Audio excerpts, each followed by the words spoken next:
Working on Dead to Rights was a bit like, you know, a small kid being in a toy shop.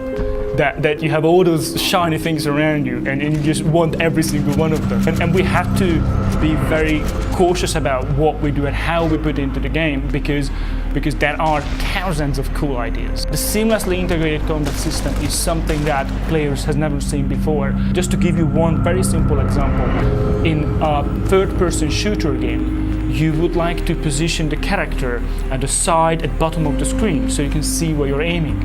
In a third-person fighting game, you want to position your character in the middle of the screen so you can have a 3D space awareness.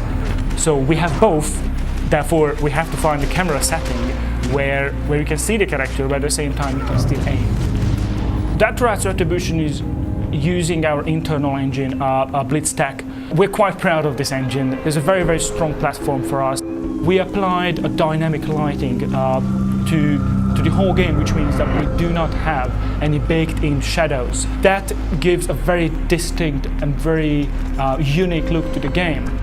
We decided to go this direction not only because it gives us a lot of toys to play around, because all the moving lights are just look funky, but also because the noir style requires a very strong contrast of light and shadow. We took a great deal of care when we created the concept art.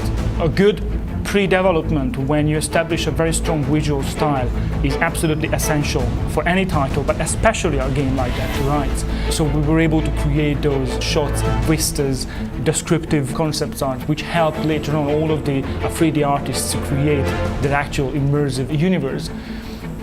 The best way to describe the gameplay of Dead to Rights is to describe a scene. So you as a player, you step in a room and then suddenly you find yourself surrounded by 4 guys. You can grab one of the guys in one side, throw him, then you can do a kick to the back, so you can do a set of combos and an execution move. Still you have time to take out your gun, do a headshot on one of them and set your dog on the last one and listen to you screaming as you walk away. That was 4 guys, 3-4 seconds, and you're done. And I think that is Dead to Rights. That kind of, I am in control, I can take care of these big guys in a couple of seconds.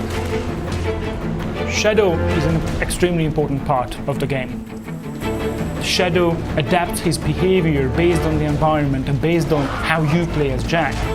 If you're hiding behind somewhere and the enemy is not aware of you and you press up on an enemy, then Shadow is going to try to find a way to sneak to the enemy and execute them with a silent kill.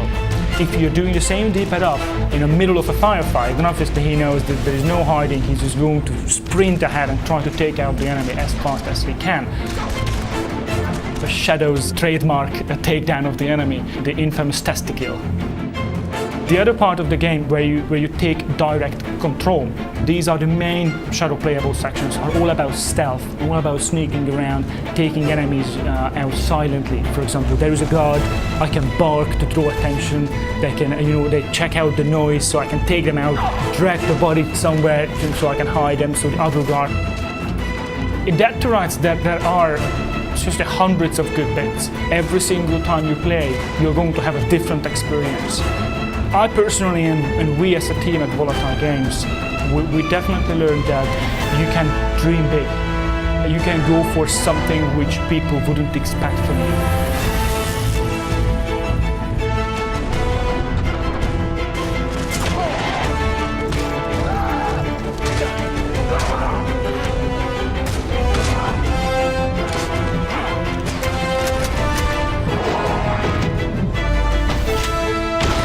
Dead to Rights Retribution is the dog's balance.